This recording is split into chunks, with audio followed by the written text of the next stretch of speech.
Nabi Ibrahim alaihissalam ditarbiyah dengan ilmu daripada Allah dan dengan perjuangan. Tarbiyah dengan ilmu dan perjuangan untuk menambahkan ilmu dan iman. Firman Allah Ta'ala, innamal mu'minuna alladhina idza dzukira Allah wajidat qulubuhum wa idza tuliyat 'alaihim ayatuhu zadatuhum imana. Sesungguhnya orang-orang yang beriman itu bila disebut Allah rasa takut, berzikir banyak, takut pada Allah Ta'ala.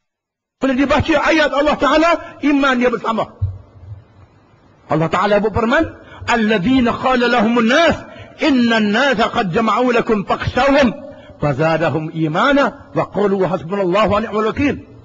Orang-orang yang apabila diberitahu kepada dia musuh ramai berkumpul nak serang kamu, nak tangkap kamu, nak tawan kamu, lalu iman mereka bertambah. Tarbiyah dengan ilmu dan tarbiyah dengan perjuangan menghadapi cabaran. Termasuklah kezaliman yang dilakukan oleh musuh. Nabi Musa, Nabi Ibrahim tarbiyah dicampur dalam api. Dihalau oleh bapanya sendiri, dihalau oleh kerajaannya sendiri. Berhijrah ke Palestin, pergi ke Mesir, balik ke Palestin, tinggal di Palestin, hidup dalam buangan. Tak sempat melihat kejayaan, tak sempat melihat negara yang ditakdirkan Nabi Ibrahim. Nabi Musa alaihissalam dilahirkan di bawah kerajaan yang paling zalim dalam sejarah manusia. Yang rajanya mengaku jadi Tuhan, yang melakukan kezaliman apa saja yang dia nak buat, menggunakan sihir. Nabi Musa dilahirkan dalam keadaan yang menyedihkan. Dia sembunyi dalam dapur yang apinya bernyala. Menyabung nyawa, dihanyut dalam sungai ketika masih bayi. Dijadikan anak angkat Fir'aun. Tuhan letakkan dia dalam kawasan musuh dia. Ini cukup hebat. Hidup bersama dengan Fir'aun, orang yang paling jahat. Tapi iman Nabi Musa tak terjejas. Tarbiyahnya baik. Kemudian Fir'aun mengetahui Musa terpaksa membuang diri ke Madian beberapa tahun. Balik ke Mesir, diperintah Allah menjadi Rasul untuk bertemu dengan Fir'aun. Idhab ila Fir'aun, berjumpa dengan Fir'aun. Kalau nak berjuang, kena berjumpa dengan Fir'aun. Sekarang, kalau nak berjuang, masuk parlimen. Nak berjumpa dengan menteri, pakai surat pos laju tak boleh. Mesti masuk di parlimen. Ada jalan dia. Ada puak yang nak mendirikan khalifah. Nak mendirikan khalifah. Tapi duduk saya bawa surat saja. Akak sepanduk. Siapa calon khalifah dia? Tak tahu. Dia mesti berdepan. Berdepan dengan mereka yang memerintah menghadapi cabaran. Perjuangan yang penuh dengan onok dan duri, bukan dihampar dengan permainan darah dan ditabur dengan bungaan. Nabi Daud dan Nabi Sulaiman berjaya menegakkan negara. Dah menang pun diuji lagi.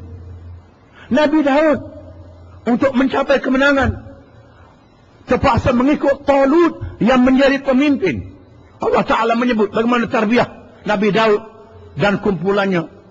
فلما فصل طالوت بالجنود قال إن الله مبتليكم بنهر فمن شرب منه فليس مني ومن لم يطعمه فإنه مني إلا من اغترف غرفة بيده فشربوا منه إلا قليلا منهم فلما جاوزه والذين آمنوا معه قالوا لا طاقة لنا اليوم بجالوت وجنوده قال الذين يظنون أنهم ملاقوا الله كم من فئة قليلة غلبت فئة كثيرة بإذن الله والله مع الصابرين.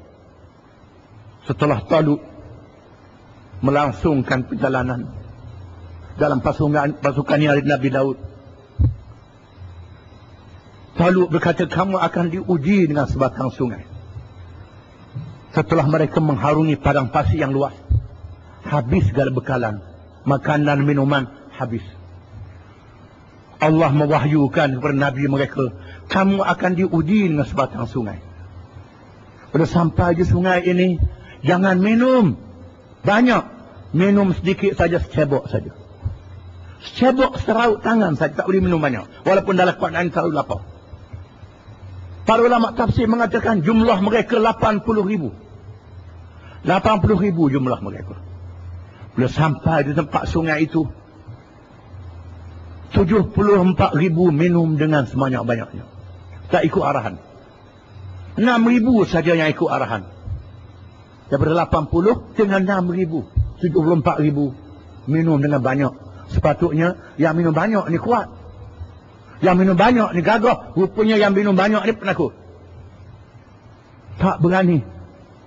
Lalu mereka yang minum sedikit, mereka yakin mereka akan bertemu dengan Tuhan mereka, sama ada menang ataupun mati syahid masuk syurga. Lalu mereka berkata, beberapa banyak pasukan yang kecil boleh mengalahkan pasukan yang besar dengan izin Allah, dan Allah bersama dengan orang yang sabar. Tuhan tak tanya mengapa kamu tak menang. Tuhan tanya kamu buat kerja ke tidak, kamu berjihad ke tidak. Kita nak bekerja pilihan raya. Masa pilihan raya baru bekerja, masa waktu nak habis baru nak ambil wuduk.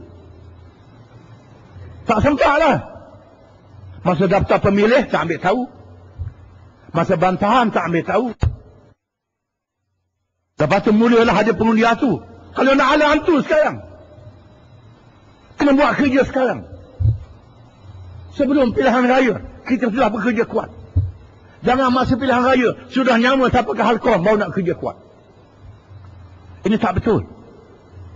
Allah Ta'ala jadikan perjuangan Nabi Nuh 950 tahun. Nabi Musa berdoa kepada Allah. Wa qala Musa rabbana innaka ataita fir'aun wa mala'ahu zinatan wa amwalan fil hayatid dunya rabbana liyudillu an sabilik rabbana tumis ala amwalihim washdud ala qulubihim fala yu'minu hatta yarawul adab al-alim qala qad ujibat da'watukuma fastaqima wa la tattabi'an sabila alladhina la ya'lamun. Dan berkatalah Musa berdoa kepada Allah. Nabi Harun mengaminkan, wahai Tuhan kami, Engkau beri pada Fir'aun dan penyokong-penyokongnya, pembesar-pembesarnya, perhiasan dunia dan harta benda yang banyak. Mereka menyesatkan dengan kekayaan ini. Dengan kekayaan mereka menyesatkan orang. Mereka rasuah dengan kerajaan, mereka rasuah dengan kekayaan untuk melakukan kejahatan. Mereka bagi gaji kepada petugas-petugas untuk melakukan kezaliman. Wahai Tuhan, binasakanlah harta benda mereka untuk hati mereka. Sebenarnya mereka tidak beriman. Mereka diajar dengan melihat azab yang pedih. Tuhan menjawab, wahai Musa dan Harun, doa kamu berdua diperkenankan. Syaratnya kamu mesti istiqamah, tetap berada di landasan yang betul. Jangan kamu ikut jalan orang yang tidak mengerti, orang yang tak faham, nak menang cepat, hari ini berjuang besok menang. Ataupun yang lambat tak sabar, lari daripada perjuangan. Para ulama mengatakan, jarak di antara Tuhan mengatakan doa kamu diperkenankan. Ujibat da'watukumah. Wahai Musa dan Harun, doa kamu diperkenankan. Jarak masa Tuhan mewahyukan kamu dimenang dengan Fir'aun ditenggelamkan dalam tempoh masa 40 tahun. Bagaimana kita nak menang pilihan raya buat kerja seminggu saja? Seminggu buat kerja nak menang. Bila bubar parlimen baru nak buat kerja. Masa sekarang kita tak buat kerja. Allah Ta'ala menterbiahkan Nabi kita Muhammad SAW dan generasi awal. Dia terbiah juga. 13 tahun di Mekah, marhalah Makkiyah, dan 10 tahun di Madinah, selama 23 tahun. Ketika di Mekah, sahabat-sahabat yang disiasa, Khabbab bin Al-Araq radhiyallahu anhu bersama dengan Bilal, Ammar bin Yasir, menghadap Nabi SAW di bawah bayangan Kaabah.